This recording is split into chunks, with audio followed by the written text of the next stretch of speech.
মালিক বললেন ইদা কুদিয়াতিস সালাতু ফান্তাশিরু ফিল আরদ। মালিক বললেন নামাজ পড়ো আর হালাল উপার্জনের চেষ্টা করো। মালিক বললেন রোজা রাখো, হালাল উপার্জনের চেষ্টা করো। মালিক বললেন ইবাদত করো, এরপরে হালাল উপার্জনের চেষ্টা করো। কিন্তু আমার আপনার হিসাবটা হয়ে গেছে উল্টা। আমি আর আপনি নামাজও পড়ি, চুরিও করি, নামাজও পড়ি, সুদও খাই, নামাজও পড়ি, ঘুষও খাই। কথা কোন ঠিক না বেটে? আসরের নামাজটা পইরা মসজিদ থেকে চাচা মিয়া বের হইছে, বের হইয়াই বগল তলার মধ্যে লম্বা একটা টালি খাতা।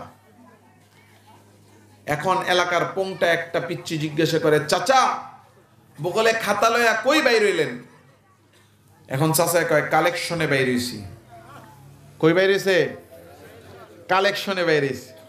এখন জিজ্ঞাসা করে, চাচা কি কালেকশনে বাইর হইলেন? এখন আর কিচ্ছু কয় না। পাশের থেকে আরেক চাচা কয়, কিরে তুই জানোস না এই সুদ কালেকশনে বাইর হইছে? এই বাজারের মধ্যে 30টা দোকানে হ্যাঁ 20 লাখ টাকা সুদে লাগানো আছে। এখন মাস শেষে 1 লাখ টাকা তুলতে কষ্ট, এই জন্য নিয়ম করছে যে এই দোকানে 50,000 টাকা সুদ লাগাইছে, মাসে 1500 টাকা না নিয়া প্রতিদিন ওই দোকান থেকে 50 টাকা নিবে। যেই দোকানে 1 লাখ টাকা দিছে, মাসে 1,03,000 টাকা সুদ, দিতে কষ্ট, নিতেও ঝামেলা। এই জন্য প্রতিদিন গিয়া সে ওই 1 লক্ষ টাকার বিনিময়ে 100 টাকা সুদ সংগ্রহ করে। যেই দোকানে 2 লাখ টাকা দিছে, ওই দোকান থেকে দৈনিক 200 টাকা করে সুদ কালেকশন করে। এইভাবে আসরের নামাজ পইরা প্রতিদিন বের হয়, মাগরিবের আগ পর্যন্ত বাজারের দোকানে ঘুইরা ঘুইরা সুদ কালেকশন করে, কইরা এরপরে মসজিদে মাগরিবের নামাজ পইরা খাতার মধ্যে লেখা হিসাব ক্লোজ কইরা টাকা টুকা গইন্না এরপরে বাড়িতে যায়। এরকম সুদখোর নামাজি আমাদের দেশের সমাজে আছে না নাই? আইরে হাই নামাজও পড়ি, সুদও খাই, নামাজও পড়ি, ঘুষও খাই। কয়েকদিন আগে ফেসবুকে ভাইরাল হইছে, একজন সরকারি অফিসে গেছে, ভাই রুমালটা কই, কোট মোট সব হয়ে গেছে গা, রুমালটা দেন ঠান্ডা লাগতেছে। নামাজও পড়ে ঘুষও খায়, ঘুষ করে এমন আছে না নাই? কয়েকদিন আগে ফেসবুকে একজন লেখছে, সরকারি অফিসে গেছি কাজ করার জন্য, এখন আগের থেকেই স্যারের সাথে কথাবার্তা মোটামুটি ক্লিয়ার, স্যারকে এত টাকা দিতে হবে। এখন আপনি রেডিমেডি করে গেছে, যাওয়ার পরে স্যার বলতেছে, এই কি খবর? স্যার আসছি, নিয়ে আসছি। আনছেন? আনলে তাড়াতাড়ি দেন, আমার হাতে সময় নাই, মসজিদে আজান দিছে, জামাতের সময় হয়ে গেছে, আমাকে তাড়াতাড়ি জামাত ধরতে হবে, আনলে তাড়াতাড়ি দেন, সময় নষ্ট করেন না। এমন নামাজি ঘুষখোর আছে না নাই? আমি দুইজন যখনই এই আয়াত শুনলেন, তাদের অন্তরের মধ্যে বাড়ি দিল।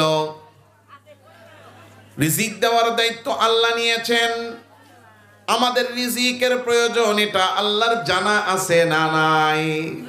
আল্লাহ তাআলা জানেন আমাদের রিজিকের প্রয়োজন, আর রিজিক দেওয়ার দায়িত্ব স্বয়ং আল্লাহর নিজের। তাইলে আল্লাহই তো রিজিক দিবেন, আমরা কেন রিজিক অন্যের কাছে চাইতে যাইব? নবীজির কাছে কেনই বা চাইব, নবীর কাছে কেনই বা বলবো? কারণ আল্লাহ জানেন আমাদের রিজিকের প্রয়োজন, আল্লাহই রিজিক দিবেন।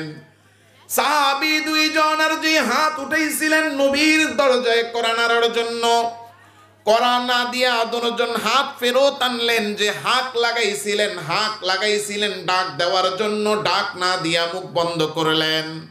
দুইজন একজন আর একজনের দিকে তাকাইয়া সিদ্ধান্ত নিলেন আল্লাহ রিজিক দিবেন, ভরসা করলাম, নবীর কাছে চাইব না, কারণ রিজিকের মালিক কে? সাহাবী দুইজন নবীর দরজা থেকে ফেরত চলে এসে কাফেলার দুই কোনায় দুইজন চুপচাপ বসে বসে আল্লাহরে ডাক দিয়া বলে, আল্লাহ আপনি রিজিক দাতা, রিজিক দেওয়ার দায়িত্ব আপনার। এই কথার ইয়াকিন আর বিশ্বাস করে আমরা চলে আসলাম।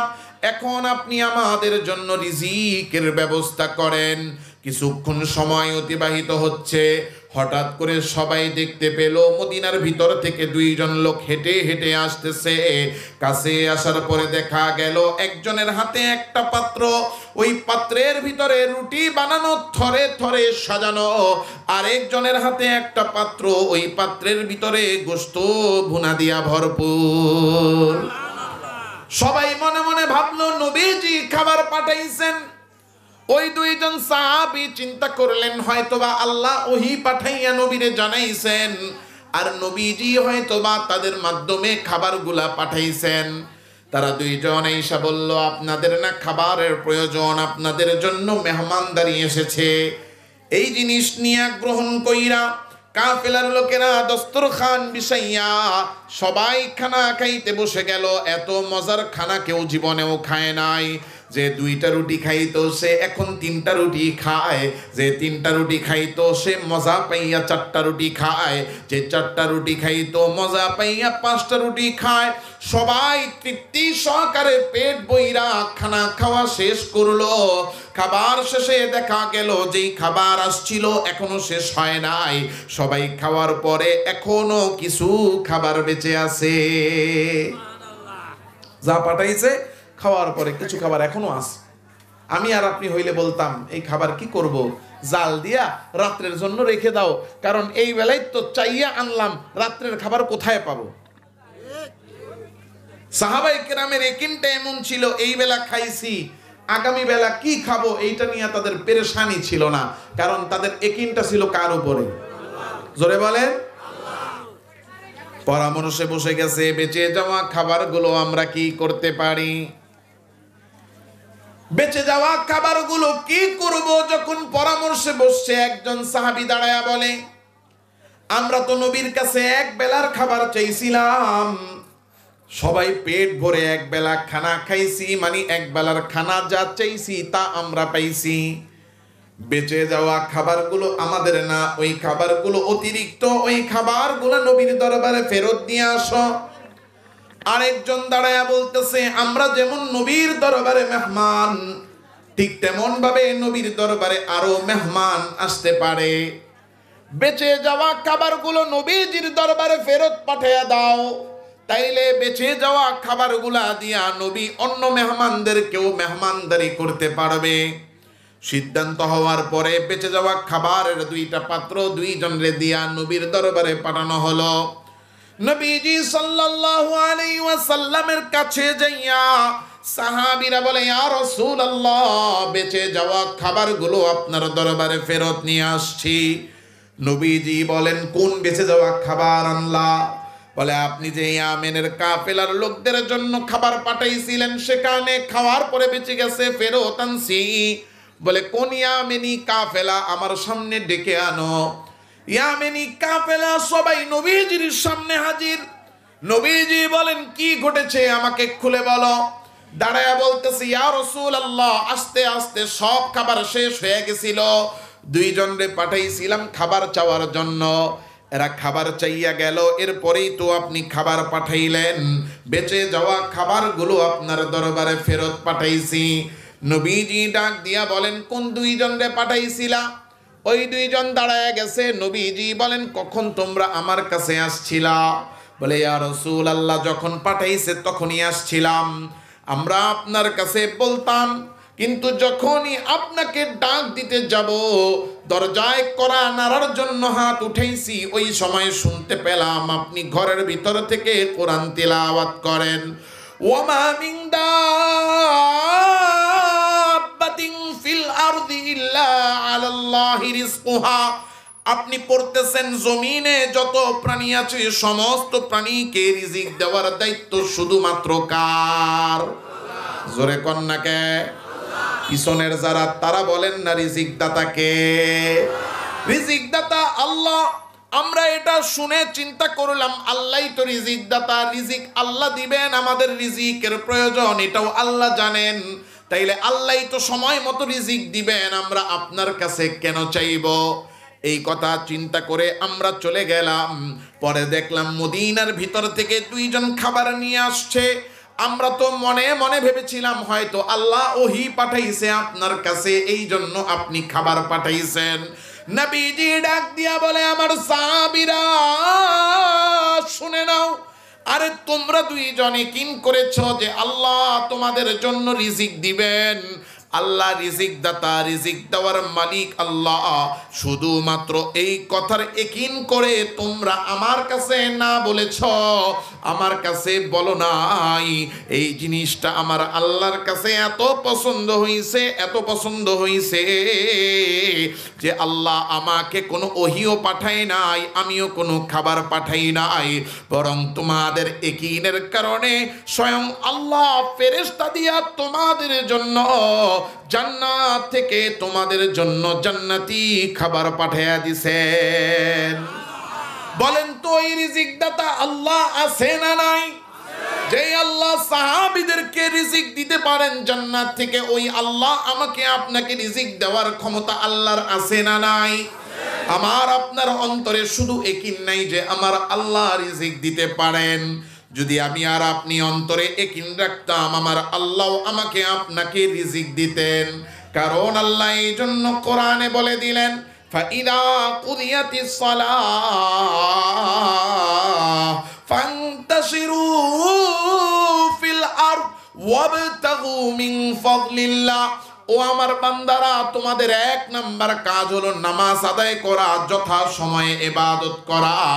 নামাজটা পড়ার পরে তুমি মসজিদ থেকে বের হয়ে যাও, জমিনে ছড়ায়া পড়ো, হালাল রিজিক অন্বেষণের জন্য চেষ্টা করো, হালাল উপার্জনের চেষ্টা করার দায়িত্ব তোমার। আর তোমাকে যথা সময়ে রিজিক দেওয়ার দায়িত্ব কার? হালাল উপার্জনের চেষ্টা করার দায়িত্ব আমার, রিজিক দেওয়ার দায়িত্ব কার? আল্লাহ এই জন্য বলেন, ইদা কুদিয়াতিস সালাহ ফান্তাশিরু ফিল আরদ ওয়াবতাগু মিন ফাদলিল্লাহ। বান্দারা, আগে নামাজ পড়ো, নামাজের পরে দুনিয়াতে ছড়িয়ে পড়ো, হালাল উপার্জনের চেষ্টা করো। আল্লাহর নবী বলছেন, প্রত্যেক ইমানদারের জন্য ফরজ ইবাদতের পরে সবচেয়ে বড় ফরজ হলো হালাল উপার্জন করা। এখন বলবেন, হুজুর এটার মানেটা কি? একটু চা দিন। হ্যাঁ, এটার মানে হইল, এখন এই কথা কি খারাপ লাগতেছে? কথা বলতে আমার কষ্ট হইতেছে দুই কারণে। মাইকম্যানরা দোষ দিয়া লাভ নাই, ওই বেচারা দিছিল না করছি বুঝে নাই, বলছি ওই যে একটা এক্সট্রা আওয়াজ ওইটা কমাইতে, এখন উনি পুরা ইকো বন্ধ করে দিছে, এজন্য একটা কষ্ট হচ্ছে। মাশাআল্লাহ, ভালো মানুষ, চেহারাটার মধ্যে নূর আছে। এরাও কিন্তু অনেক খেদমত করে, কথা কর না? হ্যাঁ, এই জিনিসটাই তো গানের কাজেও ব্যবহার হয় না? তখন কি সওয়াব হয়? কথা কয় না? এখন যদি ধরেন মাহফিল না নিয়ে একটা গানের আওয়াজ নিত, ওই জায়গায় গেলে কাজটা খারাপ হইতো না? ভালো কাজে আসছে, ভালো কাজের সহযোগী হয়েছে, আল্লাহ তাআলা ওনাদের খেদমতগুলোও কবুল করেন, বলেন আমিন। আর একটা হইল, আমি তো সারাদিন সফরে ক্লান্ত, এই জন্য। যাই হোক, কি যেন বলতেছিলাম কন্ত, মনে আসেনি? আর ধরো কাফেলাতে এখনো পইরা আছে। হ্যাঁ মাশাআল্লাহ, পিছনে মনে আছে, সামনে এলাকা মনে নেই। নবী বলতেছেন, ফরজ ইবাদতের পরে সবচেয়ে গুরুত্বপূর্ণ ফরজ ইবাদত হলো হালাল উপার্জন করা। এখন মনে করেন এটা কেমন বুঝেন। এখন ধরেন রাত্র হয়ে গেছে, আপনাদের এখানে তো অনেক শীত, জামালপুরে একটু শীত বেশি। ভোরবেলা ঘুম থেকে উঠা ঠান্ডা পানি দিয়া ওযু কইরা নামাজ পড়া, এটা বড্ড কঠিন, এত কষ্ট। কে উঠবো ফজরের সময়? দূর, রাতের বেলা ওযুটা কইরা ঘুমানোর আগে ফজর নামাজের নিয়তে 2 রাকাত নামাজ যদি কেউ পড়া রাতের বেলা ঘুমায়, বলেন তো তার ফজরের নামাজ আদায় হয়ে যাবে? রমজান মাসে দিন অনেক বড়, রৌদ্র থাকবে, প্রচুর গরম। আর এখন শীতকাল, দিন ছোট, ঠান্ডা আছে। রোজার নিয়তে কেউ যদি সেহরি খায়া রমজানের রোজা আজকে রাখা শুরু করে কালকে দিনের বেলার থেকে, বলেন তার রমজানের রোজা আদায় হবে? কেন হবে না? কেউ যদি উমরার ভিসা নিয়া এখন এই মুহূর্তে হজে গেল, সৌদি আরব গেল, গিয়া হজের যত কাজ আছে, আরাফায় যাওয়া, মিনায় যাওয়া, মুজদালিফায় যাওয়া, গিয়া শয়তানরে পাথর মারা, এইগুলা সব মাইরা মুইরা যদি সে আসে, এখন তার হজ আদায় হবে? কেন হবে না? মাশাআল্লাহ, ওই যে কে যেন বলছে, সময় হয় নাই। কি হয় নাই? সময় হয় নাই। সময় হয় নাই, যতক্ষণ পর্যন্ত সময় হয় না ততক্ষণ পর্যন্ত ইবাদত ফরজ হয়। যেমন এখনো ফজরের ওয়াক্ত হয় নাই, সুতরাং ফজরের নামাজ ফরজ হয়, কথা কয় না রে। জোহরের ওয়াক্ত হয় নাই, এই জন্য এখনো জোহরের নামাজ ফরজ হয়। রমজানের চাঁদ উঠে নাই, রোজার যে ফরজিয়া রমজানের চাঁদ উঠে নাই, রমজানের সময় হয় নাই, এই জন্য রমজানের যেই রোজা ওই রোজা এখনো ফরজ হয় নাই। এর মানে বোঝা গেল ওয়াক্তে ওয়াক্তে ইবাদত ফরজ হয়। যেমন ধরে নেন ফজরের ওয়াক্ত ভোর 5টা থেকে 6টা, তাহলে আগামীকাল ভোর 5টা বাজার সাথে সাথে প্রত্যেক আকেল বালেগ মুসলিম সুস্থ যারা, তাদের উপরে নামাজ ফরজ করেন কে? কয় রাকাত? ফজরের নামাজ কয় রাকাত ফরজ? এই 2 রাকাত ফরজ নামাজ পড়তে কয় ঘন্টা লাগে? কয় মিনিট? সর্বোচ্চ 5 মিনিট। সর্বোচ্চ কয় মিনিট? তাহলে 5 মিনিট নামাজ, ওয়াক্ত কতক্ষণ? 5টা থেকে 6 ঘন্টা, 1 ঘন্টা ওয়াক্ত, কিন্তু ফরজ নামাজ পড়তে লাগবে 5 মিনিট। আমি 5 মিনিটে ফজরের নামাজ পড়ার পরে এই ওয়াক্তের মধ্যে আরো বাকি থাকলো কত মিনিট? 55 মিনিট। এখন ফজরের নামাজ পড়ার পরে জোহরের ওয়াক্ত হবে 12টায়, এর মাঝখানে আর কোনো নামাজ আছে? তাহলে এই সময়টা আমি কি করব? আবার 12টা বাজে জোহরের ওয়াক্ত হইল, শেষ হবে 3:30টায়, 12টা থেকে 3:30, 3.5 ঘন্টা। এর মধ্যে জোহরের নামাজ কয় রাকাত ফরজ? 4 রাকাত জোহরের ফরজ নামাজ পড়তে কয় মিনিট লাগবে? 8 মিনিট। তাহলে 8 মিনিটে আমি জোহরের ফজরের নামাজ ফরজ নামাজ পড়ার পরে আরো 3 ঘন্টা 22 মিনিট সময় হাতে আছে, আমি কি করব? নবীজি বলেন এই যে ওয়াক্তে ওয়াক্তে আমার আপনার উপর আল্লাহ ইবাদতকে ফরজ করেছেন, এই নির্দিষ্ট সময়ের ইবাদতটুকু আদায় করার পরে বাকি যেই সময়টা আছে ওই পুরো সময়টা আমার আপনার জন্য হালাল উপার্জন করা ফরজ। কেউ যদি হালাল উপার্জনের জন্য রিকশা চালায়, যতক্ষণ রিকশা চালাবে আল্লাহ ততক্ষণ তাকে ফরজ ইবাদতের নেকি দিতে থাকবে। কেউ যদি হালাল উপার্জনের জন্য খেতে গিয়ে কাজ করে, এই ফরজ ইবাদতের পরে যতক্ষণ ক্ষেত নিরাবে আল্লাহ ততক্ষণ তাকে ফরজ আদায়ের নেকি দিতে থাকবে। কেউ হালাল উপার্জন করার জন্য ফরজ নামাজ মসজিদ থেকে পড়ে এসে দোকানে বসে দোকানদারি করতেছে, যতক্ষণ দোকানদারি করবে হালাল উপার্জনের জন্য আল্লাহ ততক্ষণ তাকে ওই দোকানে বসে থাকার বিনিময়ে ফরজ আদায়ের নেকি দিতে থাকবে। মালিক বললেন ইদা কুদিয়াতিস সালাতু ফান্তাশিরু ফিল আরদ। মালিক বললেন নামাজ পড়ো আর হালাল উপার্জনের চেষ্টা করো। মালিক বললেন রোজা রাখো, হালাল উপার্জনের চেষ্টা করো। মালিক বললেন ইবাদত করো, এরপরে হালাল উপার্জনের চেষ্টা করো। কিন্তু আমার আপনার হিসাবটা হয়ে গেছে উল্টা। আমি আর আপনি নামাজও পড়ি, চুরিও করি, নামাজও পড়ি, সুদও খাই, নামাজও পড়ি, ঘুষও খাই। কথা কোন ঠিক না বেঠে? আসরের নামাজটা পইরা মসজিদ থেকে চাচা মিয়া বের হইছে, বের হইয়াই বগল তলার মধ্যে লম্বা একটা টালি খাতা। এখন এলাকার পোংটা একটা পিচ্চি জিজ্ঞাসা করে, চাচা বগলে খাতা লইয়া কই বাইর হইলেন? এখন চাচা কয় কালেকশনে বাইর হইছি। কই বাইর হইছে?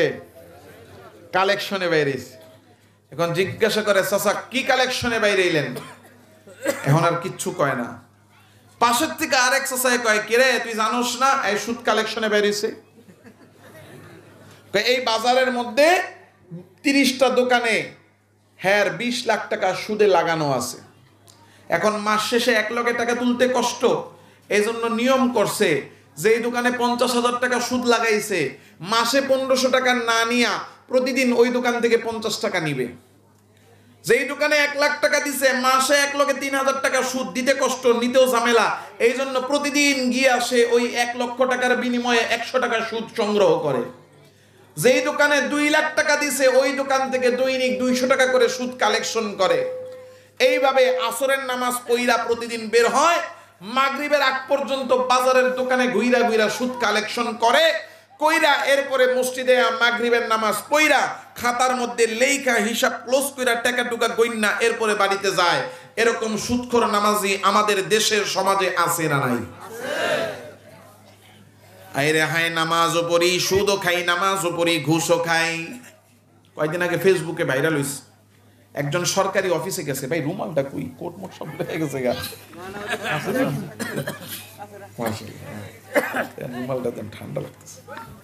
নামাজও পড়ে ঘুষও খায়, ঘুষ করে এমন আছে না নাই?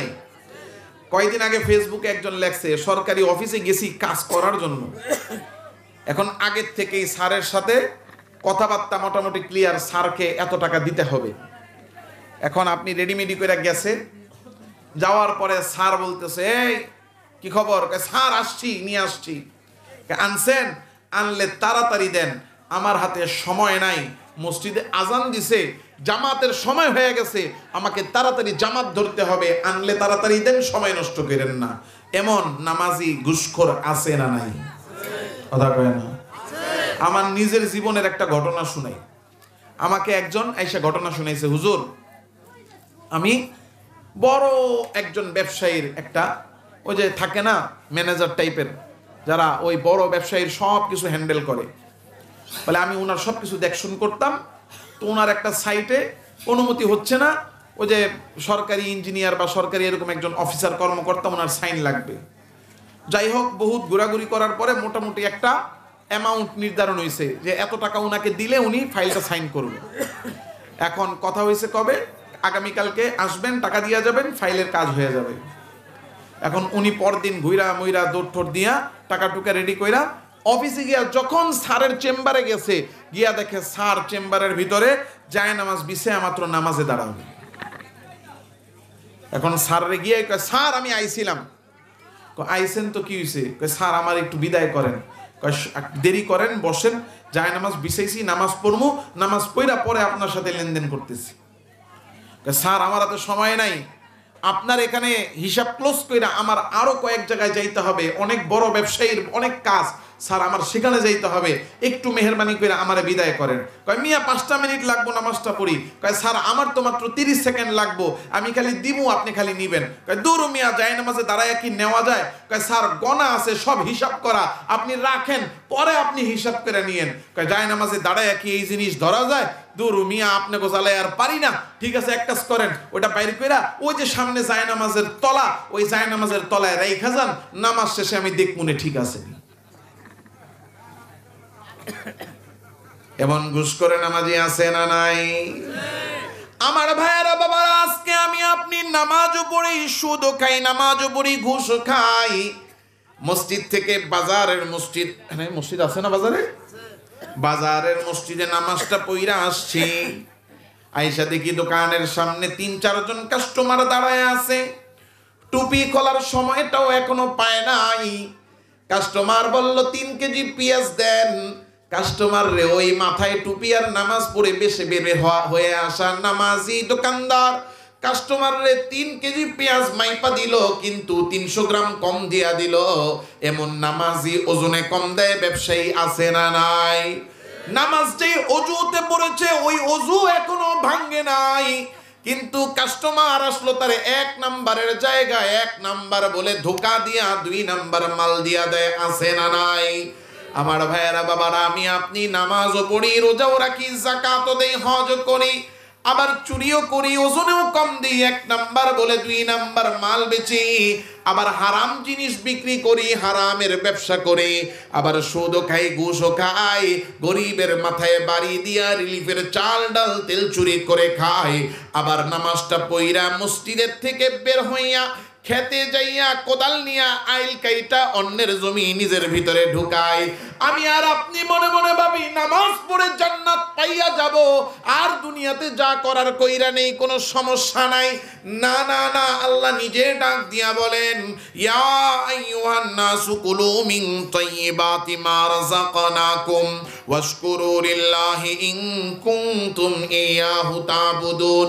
ও বান্দা, তোমার নামাজ যদি তুমি আল্লাহর জন্য পড়ে থাকো, রোজা যদি আল্লাহর জন্য রেখে থাকো, যাকাত যদি আল্লাহর জন্য দিয়ে থাকো, তোমার হজ যদি তুমি আল্লাহর জন্য করে থাকো, তুমি তেলাওয়াত যদি আল্লাহর জন্য করে থাকো, জিকির আজকার যদি আল্লাহর জন্য করে থাকো, তাসবিহ পড়েছো আল্লাহর জন্য যদি পড়ে থাকো, ও বান্দা জেনে নাও ইবাদত যদি আল্লাহর কাছে কবুল করাইতে চাও, তাইলে দুনিয়াতে তুমি হালাল খাবার খাও। কারণ দুনিয়াতে যারা হারাম খায় আল্লাহ তাদের কোনো ইবাদত কবুল করে না। ইন কুনতুম ইয়াহু তা'বুদুন, নামাজ যদি আল্লাহর জন্য পড়ে থাকো হালাল খাও। হারাম খাইছো, নামাজও পড়ছো, ওই নামাজ আল্লাহর জন্য না। কারণ আল্লাহ বলেন যদি আমার জন্য নামাজ পড়ে থাকো তাহলে হালাল খেতে হবে। হারাম খাইয়ে আল্লাহর জন্য নামাজ, না না না, ওই নামাজ আল্লাহ গ্রহণ করে না। এই জন্য হারাম যারা খাচ্ছি, হারাম যারা কামাচ্ছি, আমাদের কোনো ইবাদত আল্লাহর কাছে কবুল হবে না। হারাম খোরের এটা 1 নম্বর শাস্তি। কয় নম্বর শাস্তি? 1 নম্বর শাস্তি। যারা হারাম কামায়, সুদ, ঘুষ, চুরি, বাটপারি, দুর্নীতি 2 নম্বরই, এর মধ্যে যারা জড়িত, অন্যের হক নষ্ট করা, অন্যের সম্পদ মেরে দেওয়া। এখন যদি বলি অনেক বাবাজিরা রাগ হয়ে যাবেন, এই এলাকার মধ্যেও খোঁজ নিয়ে দেখেন কত ভাই এমন আছে বাপ মরে গেছে 20 বছর, 10 বছর, 30 বছর হয়ে গেছে, এই ওয়ারিসের সম্পত্তিতে তার বোনের ভাগ আছে, এখনো বোনকে তার ভাগ বুঝাইয়া দেয়নি। কথা কয় না কেন? মিথ্যা বললাম? বানায়া বললাম? এরকম লোক আছে না নাই? তাহলে বোনকে যে 30 বছর যাবত তার সম্পত্তির ভাগ দিলেন না ওয়ারিসের, আপনি কি নিজেরটা খাচ্ছেন না বোনেরটা খাচ্ছেন? এই বোন কি স্বেচ্ছায় দিয়ে দিছে? অধিকাংশ ভাইয়েরা কি করে, বোন যদি আইসা বলে বাপের সম্পত্তিতে কিছু দিবেন না, নিজের তো হাইতা কইবে না। যদি বোন চায় কব ঠিক আছে নিলে নিবি, তুই নিয়ে তোর মতো তুই আলাদা হয়ে যাবি, আমগুলো কোনো সম্পর্ক থাকবো না। কয় কি তোর ভাই লাগবো না সম্পদ লাগবো? এমনি প্রশ্ন করে, তোর ভাই লাগবো না সম্পদ লাগবো? প্রশ্ন করেনি বোন রে? হ্যাঁ বলেন তো, এই যে বোনের সম্পত্তি হক মেরে খাচ্ছি, হালাল না হারাম? হ্যাঁ, বোনের হকও মেরে খাচ্ছি, ভাতিজার হক মেরে খাচ্ছি, আর নামাজও পড়তেছি, হজও করতেছি, মনে মনে ভাবতেছি জান্নাত কামায়া ফেলছি, আমার কোনো ইবাদত আল্লাহর কাছে কবুল হবে না। এটা 1 নম্বর শাস্তি।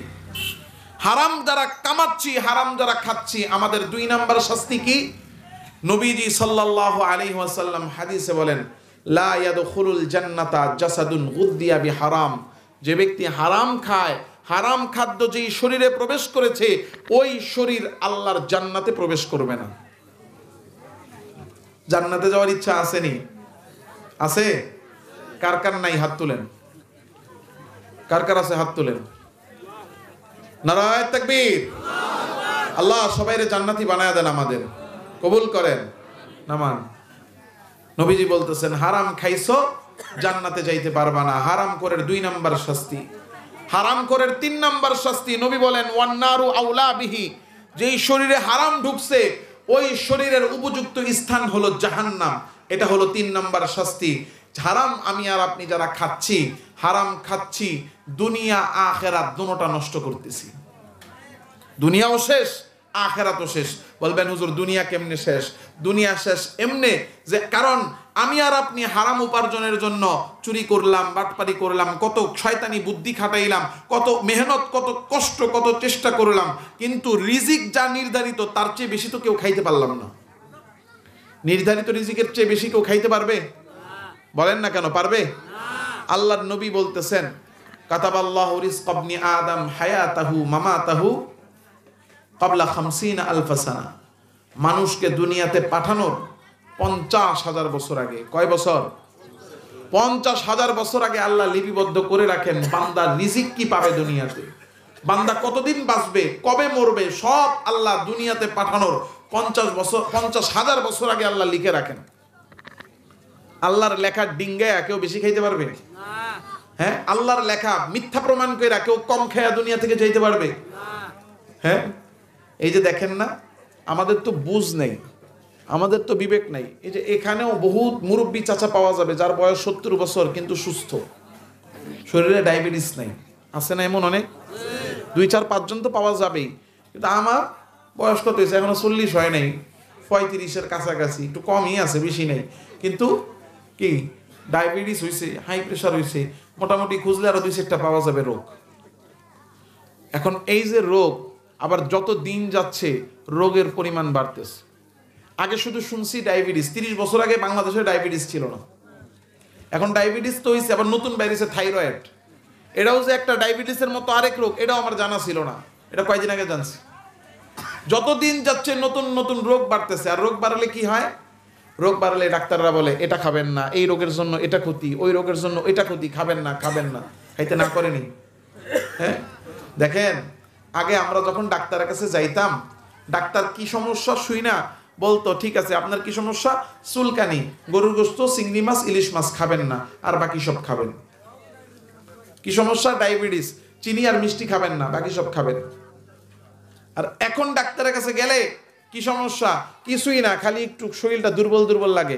হ্যাঁ, আল্লাহর দুনিয়াতে সব খাবার, লক্ষ লক্ষ খাবার আছে, ওই খাবারের মধ্যে এখন ডায়েট চার্ট দেয়। সকালবেলা একটা আটা রুটি খাইবেন, সাথে একটা ডিম পোস, আর কিচ্ছু না। দুপুরবেলা 1 কাপ ভাত, কোনো মশলা ছাড়া, শুধু 1 কাপ সবজি, 1 পিস মাছ। রাতের বেলা ভাতও না, রুটিও না, শুধু 1 কাপ সবজি। এমনি কইরা খাবারের ডায়েট চার্ট দেয় কি দেয় না? আমরা মনে করি সুস্থ থাকার জন্য আমাকে ওষুধ দিয়েছে, কিন্তু না, বরং আল্লাহ আমার রিজিকের মধ্যে ব্রেক লাগাইছে। কেমনে? এটা আমি বুঝি নাই, আমার বুঝ আসছে কেমনে আপনাদেরকে শোনাই। আপনারা কি খারাপ লাগতেছে? বিরক্ত হচ্ছেন? আচ্ছা, এই কথাটা বলে আমি বয়ান শেষ করতেছি। রিজিকের মধ্যে ব্রেক আল্লাহ কেন লাগান, কেমনে লাগান, এটা বুঝার জন্য বলি। দেখেন, আমার কয়দিন আগে মাহফিল ছিল মধুখালী, ফরিদপুর। তো ফরিদপুর মধুখালীতে ওই জায়গায় একটা দই পাওয়া যায়, খুব সুস্বাদু, খুব নাম করা। অনেক দূর থেকে মানুষ আইসা, যেমন কুমিল্লার রসমালাই নাম করা, বগুড়ার দই নাম করা, তো মধুখালীর দইটা নাকি খুব ভালো, স্পেশাল।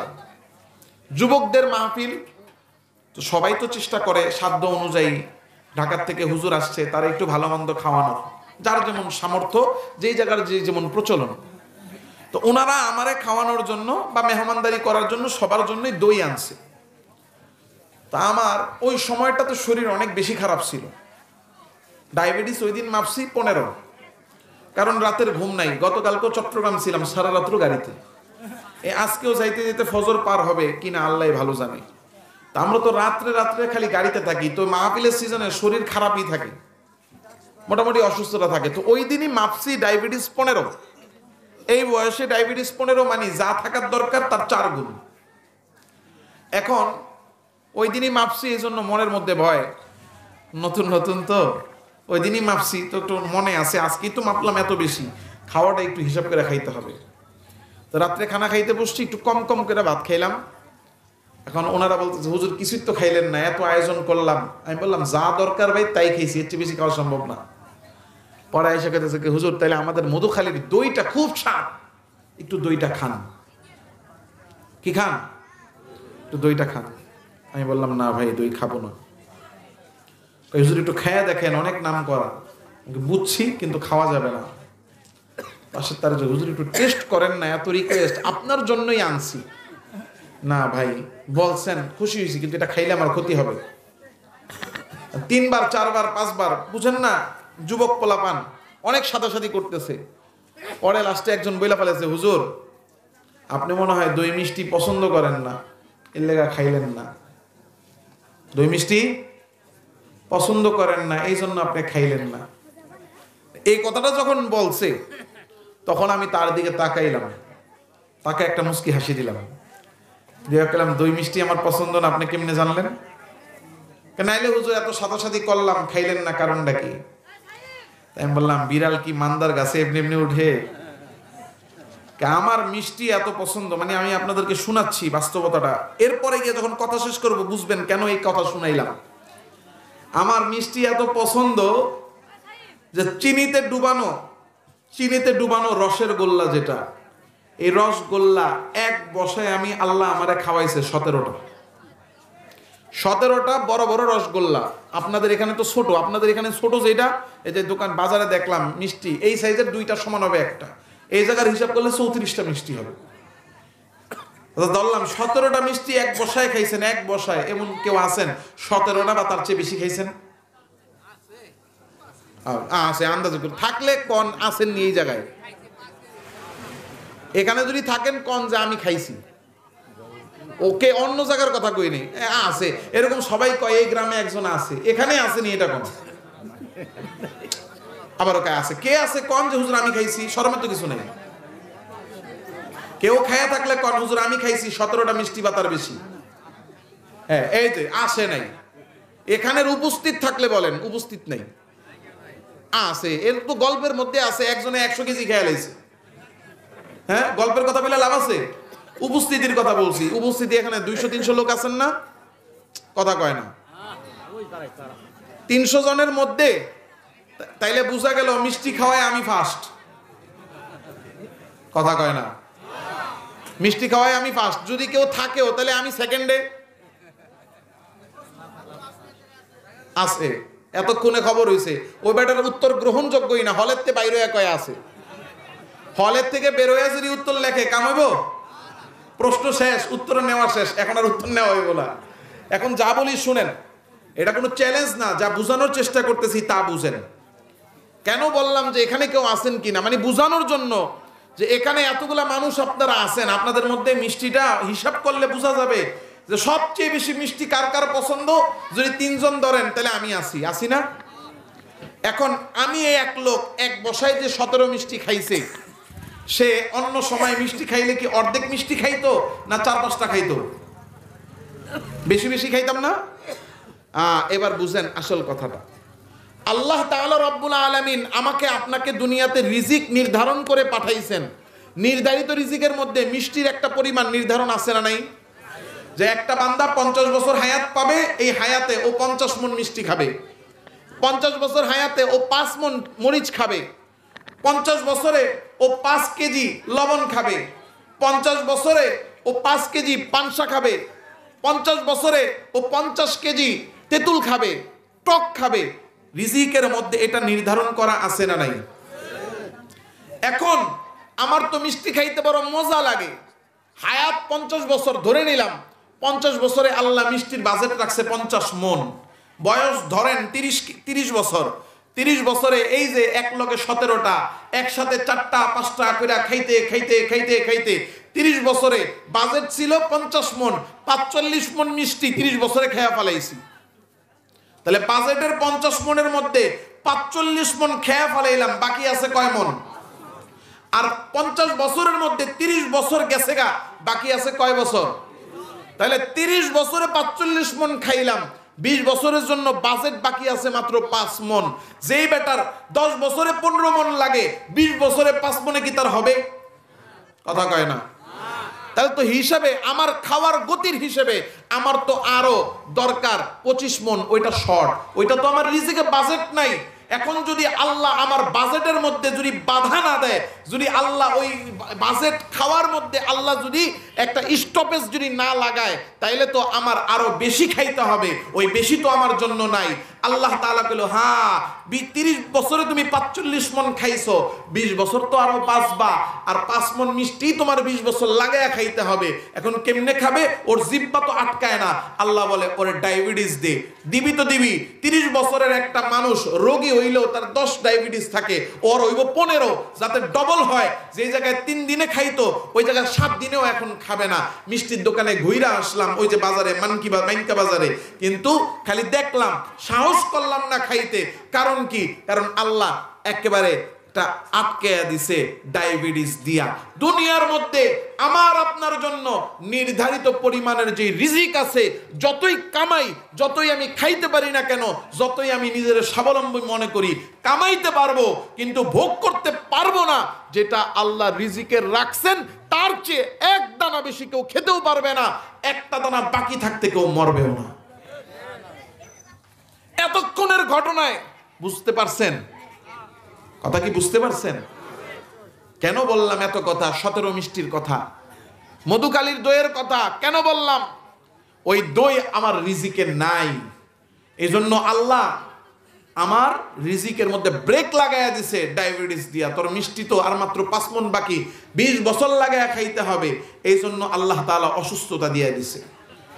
প্রত্যেকটা মানুষ আমাদের মনের মধ্যে শুধু একটাই চিন্তা, মনে হয় কামাইলে খাইতে পারবো, এই জন্য ডান হাত বাম হাত, হালাল হারাম কেউ যাচাই বাছাই করি না, খালি কামাও, খালি উপার্জন করো, খালি জমাও, মনে মনে ভাবি জমাইলেই ভোগ করতে পারবো।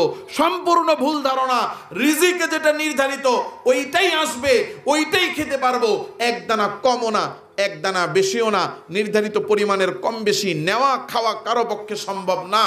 এক দানা বাকি থাকতে কেউ মরবে না, এক দানা বেশি খেয়েও মরতে পারবো না, কারণ রিজিক নির্ধারণ করে রাখছেন তিনি, আমার আপনার রিজিক দাতা যিনি। জোরে বলেন কে? আল্লাহ। একিনটা অন্তরে বসাই, হারাম পথ ছাড়ি, হালাল পথে চলি, হালাল উপার্জন করি। বলছি হারামের প্রভাব দুনিয়া থেকে শুরু হয়। আপনি হারাম উপার্জন করে আরেকজনের মাথায় বাড়ি দিবেন, ওই বাড়ি সে আপনাকে ফেরত দিতে পারবে না। আল্লাহ আপনার সন্তানের একটা পা পঙ্গু করে দুনিয়াতে পাঠাবে, একটা চোখ অন্ধ করে দুনিয়াতে পাঠাবে, প্রভাব দুনিয়া থেকে পড়ে। এই জন্য আল্লাহ তাআলা রব্বুল আলামিনের উপর ইয়াকিন রেখে হারাম পথ, হারাম উপার্জন, সুদ ঘুষ চুরি বাটপারি দুর্নীতি ছাড়তে হবে। হালাল উপার্জন করব, হালাল খাবার খাবো। পারা যাবে তো ইনশাআল্লাহ? আজকের এই মাহফিলটা সার্থক হবে। বাজারের ব্যবসায়ী ভাইয়েরা আজকে এখানে আছেন, নিয়ত করেন যে আমার জীবনে আমি ব্যবসা করব, কাউকে ওজনে কম দিব না, 1 নাম্বার বলে 2 নাম্বার মাল বেচবো না, মানুষকে ঠকাবো না, সিন্ডিকেট করে জিনিসের দাম বাড়ায় মানুষকে কষ্ট দিব না, হালাল ব্যবসা করব। যারা আত্তাজিরুস সাদুকুল আমিন, নবী বলেন যারা সততার সাথে বিশ্বস্ততার সাথে সত্যবাদী ব্যবসায়ী যারা হবে, আল্লাহর নবী বলেন মা সিদ্দিকিন ওয়া শুহাদা ওয়া সালিহিন, তারা কিয়ামতের দিন শহীদদের সাথে, নেককার এবং যারা সিদ্দিক সত্যবাদী তাদের সাথে কিয়ামতে তাদের হাসর হবে।